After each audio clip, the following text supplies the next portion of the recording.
നമ്മുടെ പലരുടെയും ഡെയിലി ലൈഫിൽ നമ്മൾ പഞ്ചസാരയാണ് ഉപയോഗിക്കുന്നത്. പക്ഷേ അതൊരു അൺഹെൽത്തി ചോയ്സ് ആണെന്ന് നമ്മളിൽ പലർക്കും നമുക്ക് തന്നെ അറിയാം അല്ലേ? ജാഗറി ഉപയോഗിക്കുന്നത് തീർച്ചയായിട്ടും എന്തുകൊണ്ടും നല്ലതാണ്.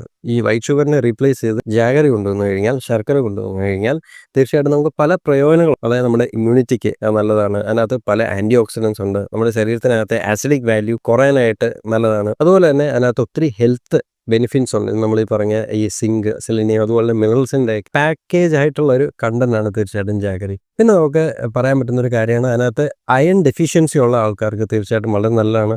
മെൻസസ് പോലുള്ള ഇഷ്യൂസ് ഉള്ള ആൾക്കാർക്ക് നല്ലതാണ്. ഞാൻ പറഞ്ഞു അയണിൻ്റെ കാര്യം, ബ്ലീഡിംഗ് ഒക്കെ ഉണ്ടെങ്കിൽ വളരെ നല്ലതാണ് അത് കഴിക്കുന്നത്. കാരണം ഇതിനകത്ത് അയൺ, ഫോളിക് ആസിഡ് പോലുള്ള കാര്യങ്ങൾ, മിനറൽസൊക്കെ നല്ലോണം ഉണ്ട്. അതുകൊണ്ട് HBയുടെ കണ്ടന്റും അതിനകത്ത് നല്ലോണം ഉണ്ട്. അനീമിയ വരാനുള്ള സാധ്യത കുറവാണ്. അപ്പോൾ HB കുറവുള്ള ആൾക്കാർ തീർച്ചയായിട്ടും ഷുഗർ കെയിൻ കോൺസെൻട്രേറ്റ് ആയിട്ടുള്ള ജാഗറി എടുക്കുന്നത് തീർച്ചയായിട്ടും വളരെ നല്ലതാണ്. ശരീരത്തിന് പൊതുവെ ഹെൽത്തി ആയിട്ടുള്ള ഒരു ഷുഗർ ചോയ്സ് ആണോ ഈ ജാഗറി എന്ന് വെച്ച് കഴിഞ്ഞാൽ?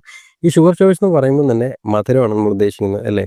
അപ്പോൾ ഈ മധുരമായിട്ട് ഭക്ഷണങ്ങൾ കഴിക്കാനായിട്ട്, എന്നാൽ അത് സസ്റ്റെയിൻഡ് ആയിട്ടുള്ള റിലീസ് ആയതുകൊണ്ട് തന്നെ ശരീരത്തിന് അത്ര ഷുഗർ സ്പൈക്കുകൾ ഉണ്ടാക്കുന്നില്ല. ഓക്കെ, സോ തീർച്ചയായിട്ടും നിങ്ങൾ ജാഗറി വൈറ്റ് ഷുഗറിന് മേൽ ഉപയോഗിക്കുക. തീർച്ചയായിട്ടും ഹെൽത്ത് ആയിട്ടുള്ള ബെനിഫിറ്റ്സും നമുക്ക് അതിൻ്റെതായിട്ടുള്ള രീതിയിൽ ഉണ്ടാകുന്നു.